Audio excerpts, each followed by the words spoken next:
नमस्कार। मुंबई आसपास में आप सबका हार्दिक स्वागत। दोस्तों, आज हमारे साथ हैं कल्याण लोकसभा से निर्दलीय उम्मीदवार राकेश जैन जी। राकेश जैन जी भारतीय जनता पार्टी से बहुत पहले से जुड़े हुए हैं। वे पिछले सत्र में भारतीय जनता पार्टी के अल्पसंख्यक आघाड़ी के उपाध्यक्ष रह चुके हैं। राकेश जी नमस्कार। मुंबई आसपास में आपका हार्दिक स्वागत। नमस्कार सर। राकेश जी, आप कल्याण लोकसभा से निर्दलीय उम्मीदवार हो और भारतीय जनता पार्टी के भी बहुत पुराने समय से जुड़े हुए हो, तो ऐसा क्या कारण है जिस कारण आप इस लोकसभा चुनाव में निर्दलीय चुनाव में हो? देखिए, मेरी लड़ाई कार्यकर्ताओं के हक के लिए है। ये सीट परंपरागत भारतीय जनता पार्टी की सीट थी। यहाँ संघ परिवार का भी बहुत बड़ा बोलबाला है, आज भी है, था। तो यहाँ से भारतीय जनता पार्टी कब चुनाव लड़ेगी वापस? क्या कार्यकर्ता हमेशा दूसरे पार्टी के झंडे उठा के ही घूमेंगे? मुझे उनके हक के लिए लड़ना है, मुझे उनके लिए लड़ना है। मेरा कोई व्यक्तिगत एजेंडा नहीं है। मैं आपने जैसा भी मेरा परिचय देते समय मैं विद्यार्थी परिषद और संघ से आया हूँ, संघ का स्वयंसेवक रहा हूँ। तो मुझे में लोगों के लिए जो हमारे लिए करते हैं उन कार्यकर्ताओं के लिए कौन आवाज़ बनेगा? मुझे उनकी आवाज़ बनना है। कल्याण लोकसभा क्षेत्र से आप चुनाव में हैं। यहाँ 20 लाख से अधिक मतदाता हैं, तो आपका यहाँ क्या मुद्दा होगा इस चुनाव में? आप किस आधार पे, किस मुद्दों पे आप चुनाव लड़ रहे हैं? देखिए, मेरे जो मुद्दे हैं वो मूलभूत सुविधाओं को लेकर है। मेरे मुद्दे बड़े नहीं हैं।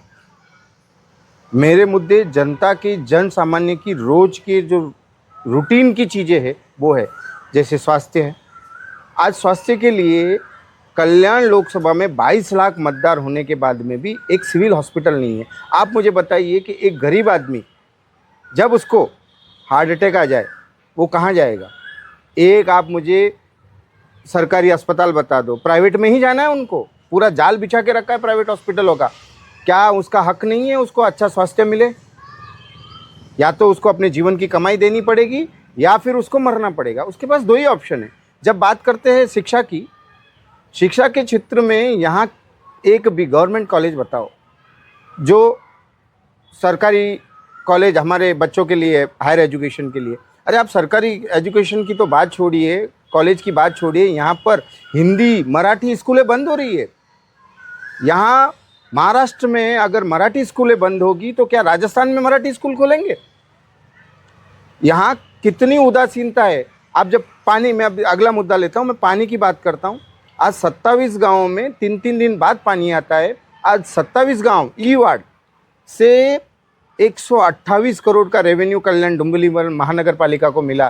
तो क्या आप उनको 128 करोड़ के में पानी भी नहीं दे सकते हो? आप क्या दे रहे हो उनको? उनकी आवाज़ कौन बनेगा? भूमिपुत्रों के लो। आज भूमिपुत्रों के लिए क्या किया आपने?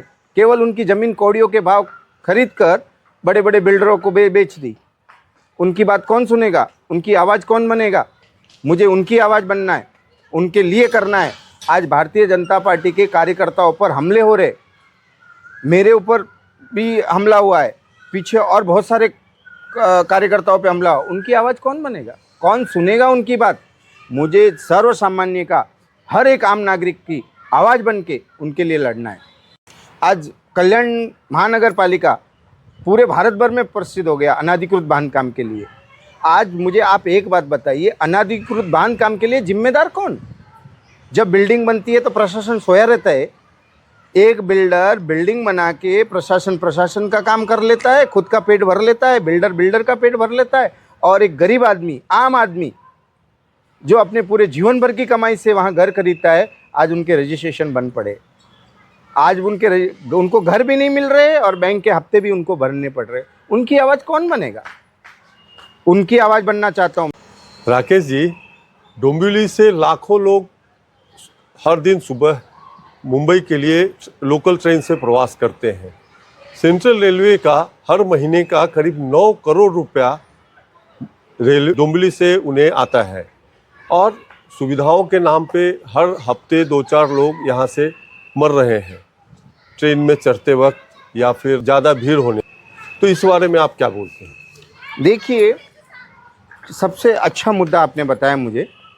जहाँ तक ट्रेन की बात है, अभी शायद आम जनता को मालूम नहीं कि ये काम एक सांसद का रहता है। आज बताने को बहुत चीज़ बताते हैं, छठी लाइन ये किया, एक्सकेलेटर बैठाए, अरे वो काम नहीं है आपका, हमको फेरी बढ़ा के दो। अभी बहुत बार बोलते हैं हमने एसी लोकल किया, अरे एसी लोकल में आम प्रवासी प्रवास करता है क्या? यहाँ मिडिल क्लास रहता है कल्याण लोकसभा में, और वो मिडिल क्लास रोज एसी में प्रवास करेगा क्या? आज आप 2 दिन पहले की घटना हुई है, यहाँ 2 जवान लोगों को ट्रेन की बलि चढ़ गए, उनके माँ बाप के लिए कौन बोलेगा? आज किसी का जवान बेटा बोल जाता है तो कौन उसका जिम्मेदार कौन है? मुझे आप ये बताइए। उसका जिम्मेदार क्या रेलवे प्रशासन है? क्या सांसद को अपना कर्तव्य नहीं है कि उनके लिए ट्रेन की फेरी बढ़ाए? सुबह पीक आवर्स बोलते हैं जिसको, उसके टाइम पे ट्रेन की फेरी बढ़नी चाहिए। यहाँ 10-10 मिनट तक, 15-15 मिनट के बीचों में ट्रेन नहीं है। तो बहुत सारे मुद्दे ऐसे, मैं आपको वही बता रहा था कि यहाँ मूलभूत सुविधा ही नहीं है। कहने को बहुत कुछ है लेकिन हुआ धरातल पे कुछ नहीं है। राकेश जी, कल्याण लोकसभा से महायुति के भी उम्मीदवार हैं, डॉक्टर श्रीकांत शिंदे जी, फिर उद्धव ठाकरे गुट के भी उम्मीदवार हैं। आप किस आधार पे यह दावा कर रहे हैं? विषय चुनाव में जीतने का है। मैं आपको एक चीज़ बताऊं क्या, यहाँ की जो कैलकुलेशन है, आप मतदार संघ का पूरा आप कैलकुलेशन देखेंगे, हमारे यहाँ 22 लाख मतदार है। 22 लाख मतदार में से 3.25 लाख गुजराती राजस्थानी मतदार है। उसके अलावा 7 लाख हिंदी भाषी मतदार है। जब 10.5 लाख 50% मतदार संघ तो यही है, उसके बावजूद जब आप बोलते कि मराठी मतदार है या और भी शिवसेना, ये मैं आपको एक चीज़ और बताना चाहता हूँ कि अभी तक शिवसेना के नेता बदली हुए, मतदार बदली नहीं हुए। लोगों की भावना किसके साथ है मुझे बताने की ज़रूरत नहीं है। मेरी गणित यही है कि मेरे हिंदी भाषी मतदार और वो मराठी जन सामान्य आदमी जो मेरे इन मुद्दों से पीड़ित है वो मुझे साथ देगा। तो वो जन सामान्य की आवाज़ बनना चाहता हूँ मैं, और जन सामान्य मुझे अपना बेटा मान के, मैंने एक टैगलाइन दिया है, नेता नहीं बेटा चुने। मैं मेरे कल्याण लोकसभा का बेटा हूँ और मैं मेरे सभी मतदार से एक अपील करना चाहता हूँ कि आप एक बेटा होने के नाते मुझे मत कीजिए।